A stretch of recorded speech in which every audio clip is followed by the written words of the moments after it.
না ভীষণ ব্রণর প্রবলেম, মানে আমি প্রায় দীর্ঘ 6 মাস ধরে ব্রণর প্রবলেমে ভুগছি, অনেক কিছু ইউজ করেছি কিন্তু কিছুতেই কমছে না। আপনার বয়স কি 20-র নিচে? না, আমার 25। 25 আপনার 6-8 বছর আগে ব্রণ হয়েছিল না একবার? হ্যাঁ, আমার মানে এরকম মানে ভীষণ ব্রণর একটা টেন্ডেন্সি রয়েছে। 6-8 বছর আগে আপনার ভয়ঙ্কর রকম একটা ব্রণ হয়েছিল, বাট সেটা কমে গেলেও তার দাগগুলো রয়ে গেছে। এখন হঠাৎ করে আবার দেখছেন কয়েক মাস ধরে ব্রণর প্রাদুর্ভাবটা বাড়ছে। হ্যাঁ, এবং আমার আগস্ট মাসে আমার চিকেন পক্স হয়েছিল, তারপর থেকে আমার ব্রণর প্রবলেমটা বেড়েছে। আপনার পিরিয়ডের প্রথম দুটো দিন কি খুব ব্যথা হয়, পেন হয়? হ্যাঁ হ্যাঁ ডাক্তার। আপনি একটা আলট্রাসোনোগ্রাফি করবেন লোয়ার অ্যাবডোমেনের, সেই রিপোর্টটা আমি দেখব।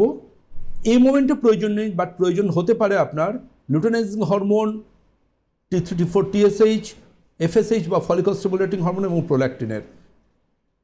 ব্রণকে পুরো নির্মূল করতে গেলে জানবেন কিছু হরমোনাল পরীক্ষা নিরীক্ষার প্রয়োজনীয়তা থাকে। যাই হোক, আপনি এক্সপার্ট টিমের সাথে কমিউনিকেট করুন, লোয়ার অ্যাবডোমেনে একটা আলট্রাসোনোগ্রাফি করবেন। অনেক ক্ষেত্রে পিসিওডিতে করে সমস্যা আসতে পারে, এই রিপোর্টটা পাঠাবেন। কিন্তু এটুকু আপনাকে বলতে পারি, আয়ুর্বেদ মেডিকেল সায়েন্স আপনাকে সেই ট্রিটমেন্টটা দেবে যে ট্রিটমেন্টে আপনি ব্রণবিহীন একটা নতুন সকাল পাবেন।